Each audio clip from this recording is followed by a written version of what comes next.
नमस्कार सर, मैं यूपी जौनपुर से बात कर रहा हूँ सर। मैंने एक ग्राम पंचायत में अपने आरटीआई लगाई थी, वो पंचायती विभाग राज्य में। तो जवाब मुझे नहीं मिला। मैंने प्रथम अपील लगाया तो भी जवाब नहीं मिला। मैंने द्वितीय अपील लगाया सूचना आयोग को, तो वो भी अभी कुछ तक जवाब मुझे नहीं मिला है। हाँ, सचिव महोदय ने एक लेटर जारी किया है कि आपको जो सूचनाएँ चाहिए वो ये ग्राम स्वराज पर उपलब्ध है या मनरेगा साइट पे उपलब्ध है, आप जाके वहाँ से कॉपी ले सकते हैं। सर, मैं कॉपी सेंड कर रहा हूँ टेलीग्राम पे, और जो सेक्रेटरी साहब दिए हैं सचिव, वो भी सेंड कर रहा हूँ। सर, चेक करके बताइए। हाँ, मुझे एक मैसेज आया है राज्य सूचना आयोग से 14 जुलाई को डेट लगी है मुझे, लेकिन लिखित में मुझे अभी तक कोई लेटर नहीं मिला है।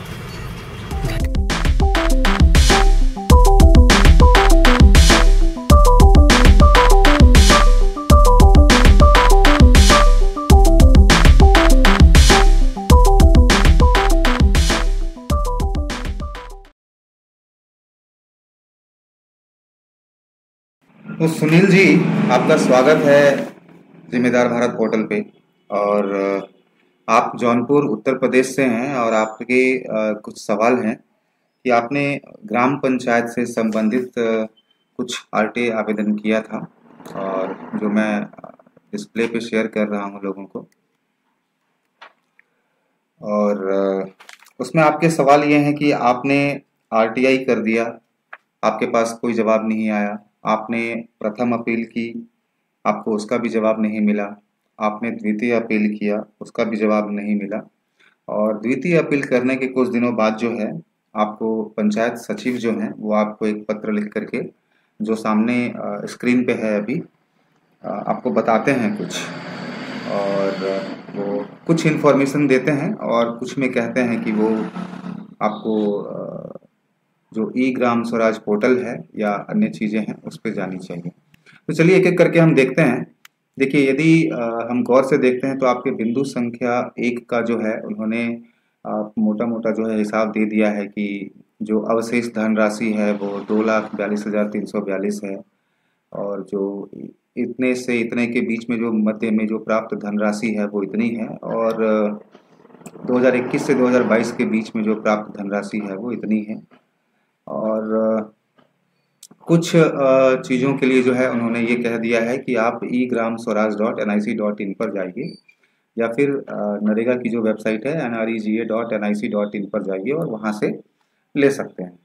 तो देखिए, मैं जो देख पा रहा हूँ वो ये देख पा रहा हूँ कि आपके ग्राम पंचायत से संबंधित आपने जो सूचना मांगी थी, जैसे कार्य करने वाली एजेंसी का नाम, या ठेका किस दर पर दिया गया, या चुने गए ठेकेदार की प्रक्रिया की प्रमाणित प्रति उपलब्ध कराएं, कार्य का रेखा चित्र की प्रमाणित प्रति उपलब्ध कराएं। तो ये सारी चीजें आप खुद से इन दोनों वेबसाइट पर जाइए और ये देखिए कि क्या यहाँ पर जो आपने सूचना मांगी थी, जिसके लिए आपने आवेदन लिखा था, जिसके लिए आपने सरकार द्वारा नियमित 10 रुपए का फीस जमा किया है, क्या वो सूचना यहाँ पर उपलब्ध है?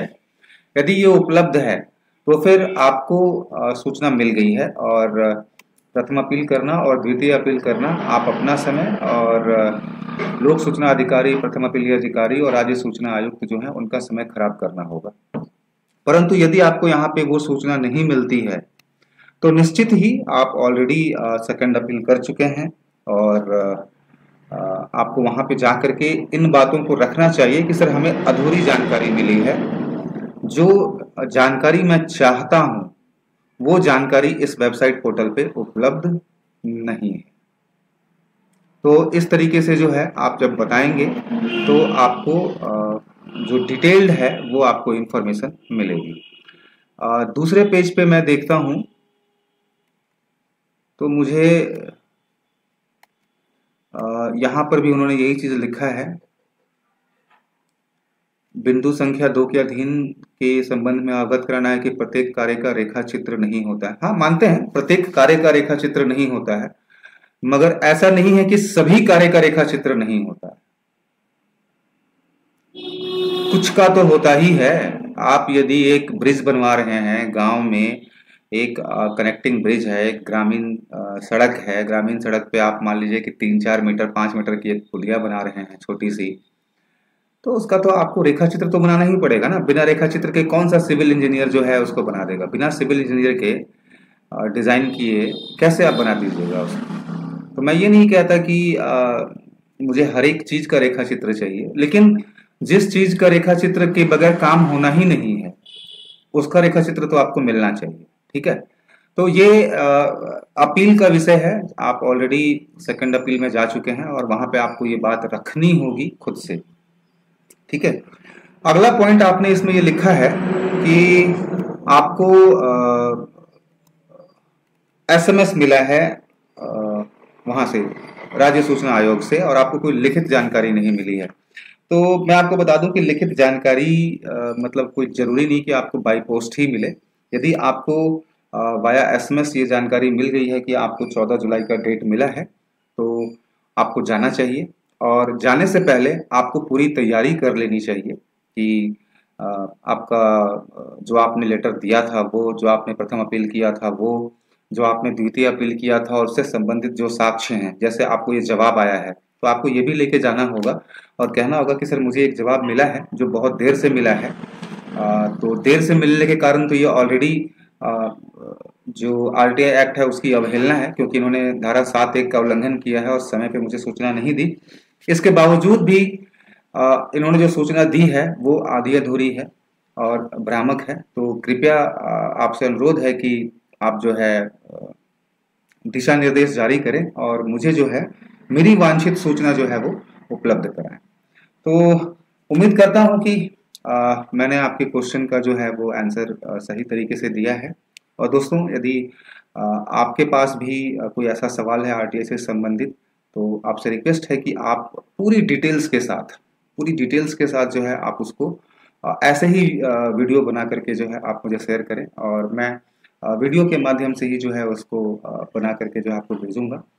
लोग टेक्स्ट मैसेज भी भेजते हैं, मैं कोशिश करता हूं टेक्स्ट मैसेज पे भेजना, पर उसमें सबसे बड़ी समस्या ये आती है कि आप एक टेक्स्ट मैसेज भेजते हैं, फिर मैं एक टेक्स्ट मैसेज भेजता हूं, फिर आप एक टेक्स्ट मैसेज भेजते हैं, फिर मैं एक टेक्स्ट मैसेज भेजता हूं और एक लंबी प्रक्रिया चल रही होती है।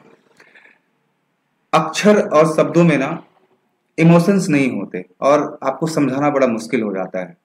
लिख रहा हूं ना मैं, तो लिखने में इमोशंस नहीं होते, इमोशंस मिसिंग होते हैं, मैं उनको समझा नहीं पाता या समझ नहीं पाता कई बार।